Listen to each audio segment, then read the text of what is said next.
केंद्रीय मंत्री और पश्चिम बंगाल की आसनसोल सीट से दूसरी बार बीजेपी सांसद बाबुल सुप्रियो ने राजनीति से संन्यास लिया है। उन्होंने शनिवार को सोशल मीडिया पर एक लंबी पोस्ट लिखकर राजनीति छोड़ने की घोषणा की। उन्होंने कहा कि मैं 1 महीने के अंदर सांसद के पद से इस्तीफा देकर मुझे मिला सरकारी घर खाली कर दूंगा। पिछले कुछ दिनों से उनके राजनीति से संन्यास लेने के कयास लगाए जा रहे थे। वे सोशल मीडिया पर लगातार पोस्ट लिख ये इशारा कर रहे थे।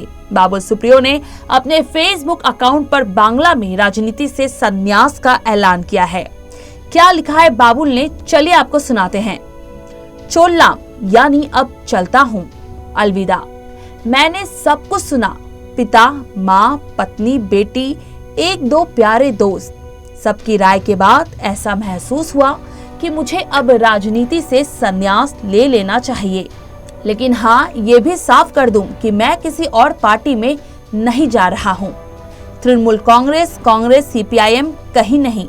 मुझे किसी दूसरी पार्टी के नेताओं ने फोन भी नहीं किया है।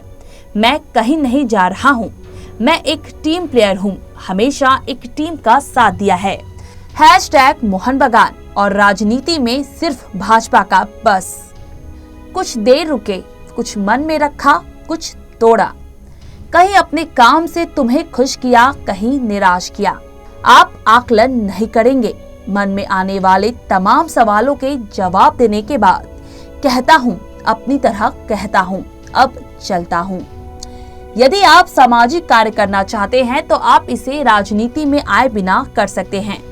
पिछले कुछ दिनों में मैंने बार बार सोचा और राजनीति छोड़ने का मन भी बनाया। मैं अपना सरकारी घर 1 महीने में छोड़ दूंगा और सांसद पद से भी इस्तीफा दे दूंगा। पिछले कुछ दिनों में मैं अमित शाह और JP नड्डा जी के पास गया और उन्हें बताया कि मैं क्या महसूस कर रहा हूँ। मैं उनका प्यार कभी नहीं भूल सकता। मेरी हिम्मत नहीं उनके पास जाकर ये कह सकूं।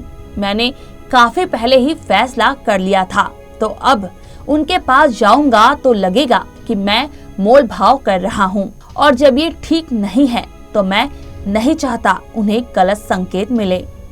मैं प्रार्थना करूंगा कि वो मुझे गलत ना समझें, लेकिन मुझे एक सवाल का जवाब देना है क्योंकि ये प्रासंगिक है। सवाल ये है कि मैंने राजनीति क्यों छोड़ी? क्या इसका मंत्रालय छोड़ने से कोई लेना देना है? हाँ है, वहाँ कुछ होना चाहिए। मैं घबराना नहीं चाहता, इसलिए जैसे ही इस प्रश्न का उत्तर दूंगा ये ठीक होगा। इससे मुझे भी शांति मिलेगी। तब भाजपा के टिकट से मैं अकेला था, लेकिन आज भाजपा बंगाल में मुख्य विपक्षी दल है।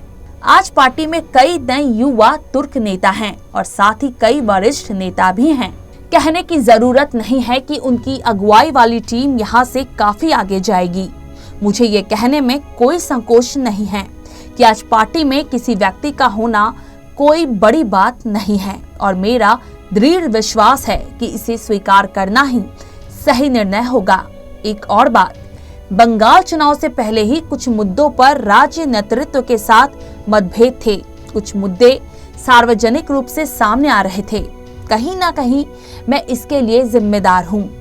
अन्य नेता भी जिम्मेदार है। हालांकि मैं ये नहीं जानना चाहता कि आज कौन जिम्मेदार है, लेकिन असहमति और झगड़े से पार्टी के वरिष्ठ नेता आहत हो रहे हैं। ये समझने के लिए रॉकेट साइंस के ज्ञान की जरूरत नहीं है कि ये किसी भी तरह से पार्टी कार्यकर्ताओं के मनोबल को तोड़ता है। इस समय ये पूरी तरह से अप्रत्याशित है, इसलिए आसनसोल की जनता को अनंत आभार और प्यार देकर दूर जा रहा हूँ। मुझे विश्वास नहीं होता कि मैं कहीं गया था। मैं के साथ था, इसलिए मैं कहीं जा रहा हूँ। आज ऐसा नहीं कहूँगा। कई नए मंत्रियों को अभी तक सरकारी आवास नहीं मिला है, इसलिए मैं 1 महीने में अपना घर छोड़ दूंगा। बाबुल सुप्रियो ने लिखा कि फ्लाइट में स्वामी रामदेव जी से एक छोटी सी बातचीत हुई थी। मुझे ये बिल्कुल पसंद नहीं आया जब मुझे पता चला कि भाजपा बंगाल में ताकत से तो लड़ेगी, लेकिन एक भी सीट जीतने की उम्मीद नहीं है। ऐसा क्यों सोचा गया? बंगाली तो श्यामा प्रसाद मुखर्जी भी थे। अटल बिहारी वाजपेयी को भी प्रधानमंत्री चुना गया। इन दोनों को भी बंगाल ने प्यार दिया था। आज देश ने एक बार नहीं बल्कि 2 बार माननीय नरेंद्र मोदी जी को प्रधानमंत्री चुना। अगले भी वही होंगे। क्या बंगाल इसके उलट सोचेगा? बिल्कुल नहीं। मैंने वही किया जब मैंने 1992 में स्टैंडर्ड चार्टर्ड बैंक में अपनी नौकरी छोड़ दी और मुंबई भाग गया। मैंने आज भी वही किया, तो फिर चलता हूँ। हाँ, कुछ बातें बाकी है, शायद किसी दिन बात होगी। फिलहाल इस वीडियो में इतना ही। तेज और ताजा तरीन खबरों के लिए देखते रहिए CN राष्ट्रीय।